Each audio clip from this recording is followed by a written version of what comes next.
عمار کو پوچھتے ہیں ووٹ ڈالنا جائز ہے کیا؟ اگر جائز ہے تو اس کا کیا فتویٰ ہے؟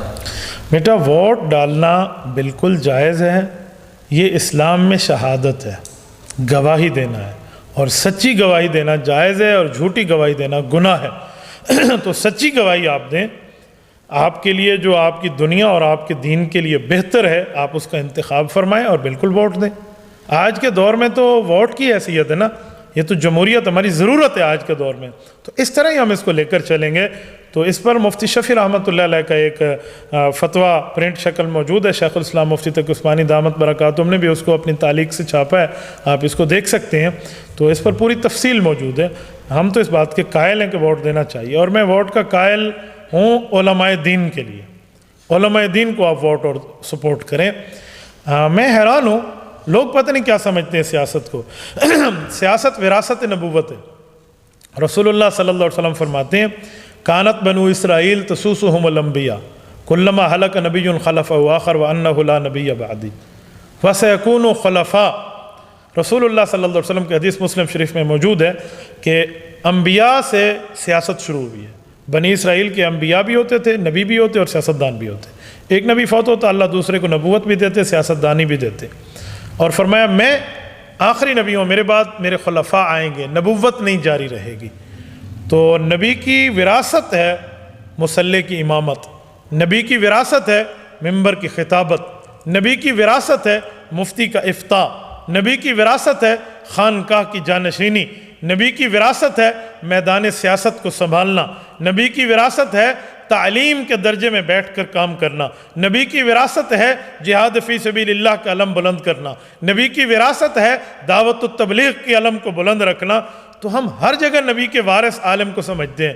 ایک واحد جگہ سیاست ہے جہاں ہم کسی وڈیرے کو اپنا وارث سمجھتے ہیں۔ کل کوئی ممبر پہ آ کے وڈیرا بیٹھ جائے اور وہ چودھری ہو، جاگیردار ہو، پتہ نہیں کیا سرمایہ دار ہو، اور وہ آ کر کے میں جمعہ پڑھاؤں گا، تم پڑھانے دو گے؟ تم کہے کہ جمعہ کی فرضوں کی 2 رکعتیں ہم 1 رکعت بھی پیچھے نہیں پڑھتے تیرے، ہم 1 نماز بھی تیرے پیچھے نہیں پڑھتے، تو آپ اس کے پیچھے نماز پڑھنے کے لیے تیار نہیں ہیں۔ اور یہ میں بہت حیران ہوں کہ سیاست جو انبیاء کرام کی ایک بہت بڑی وراثت کا ایک حصہ ہے، وہ ہم غیر شرعی لوگوں کو دے دیتے ہیں۔ اور یہاں پر کچھ لوگ کہتے ہیں اجی مولویاں دا کی کام میں وراثت سیاست نال۔ وہ خدا کے بندے، اگر مولوی نہ ہوتے نا، آج تمہارے کارڈ پہ یہ لفظ لکھا ہوا نہ ہوتا کہ مسلمان ہیں غیر مسلم ہیں۔ مولوی نہ ہوتے نا تو اسلامی جمہوریہ پاکستان میں اسلامی کا لفظ مٹ چکا ہوتا۔ یہ مولوی نہ ہوتے نا تو مذہب کا خانہ برقرار نہ ہوتا۔ یہ علماء نہ ہوتے نا تو اسمبلی میں قادیانیت کے خلاف قانون پاس نہ ہو چکا ہوتا۔ یہ علماء نہ ہوتے نا تو بس کیا حالات تھے۔ میں بعض اوقات بہت حیران ہوتا ہوں، اور خدا کے بندے ان علماء کو آگے لائیں، ان علماء کو آگے لائیں تاکہ علماء کرام آپ کی سیاست کا حق ادا کر کے دنیا کو بتائیں۔ دیکھو یہ جو ایمان ہے نا، ایمان ہمارے دل میں ہے، اور جو اعمال ہیں یہ ہمارے جسم پہ ہیں، اور وہ جو سیاست ہے وہ ہمارے اسلامی راستے میں رکاوٹ کو ہٹانے کا ذریعہ ہے۔ اسی لیے ووٹ دینا شرعی گواہی ہے، اور بڑے طریقے سے اس کو دیا کریں، سمجھ کے دیا کریں۔ آپ کو سمجھ نہیں آتی تو سمجھنے والوں کی بات پر اعتماد کریں۔ کھلا کھلا میں کہہ رہا ہوں علماء کرام کو ووٹ کریں، علماء کرام کو ووٹ بھی دیں اور سپورٹ بھی کریں۔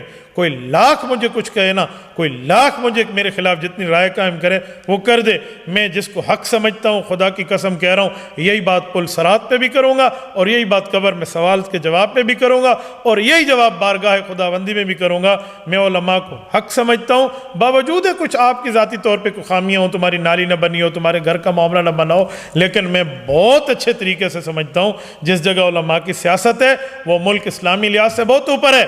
سعودی عرب آپ کے سامنے ہے، آپ خطبہ جمعہ ذرا اپنی مرضی سے دے کر دیکھیں، پکڑ کے فوراً جیل آ جائے گی۔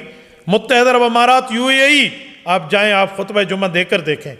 آپ ذرا جائیں اور کسی اور جگہ بنگلہ دیش کو دیکھ لیں، ذرا اسلامی سیاست وہاں نہیں، آپ بات کر کے دیکھیں، سمجھ آ جائے گی آپ کو۔ یہ واحد ہمارا ملک پاکستان اور ہندوستان ہے جس میں علماء کی سیاست کی بدولت اللہ پاک نے مسلمانوں کو سر اٹھا کے جینے کی بات دی ہے۔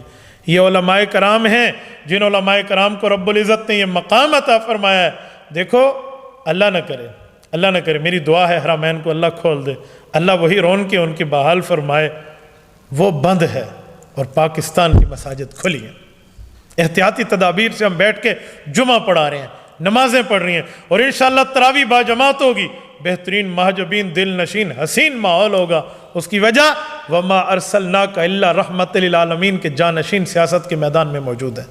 تو کچھ سمجھا کریں، کچھ معاملے کو دیکھا کریں، یوں نہ کیا کریں تو معاملہ جب سامنے آئے نا آپ اپنے علماء، یار ہمارے کہنے پہ آپ زکوٰۃ دیتے ہیں، ہمارے کہنے پہ آپ عشر دیتے ہیں، ہمارے کہنے پہ آپ دینی معاملات میں فتویٰ مانتے ہیں، تو ہمارے کہنے پہ آپ ووٹ بھی دینا، تو انشاءاللہ حالات بدل جائیں اس دھرتی کے۔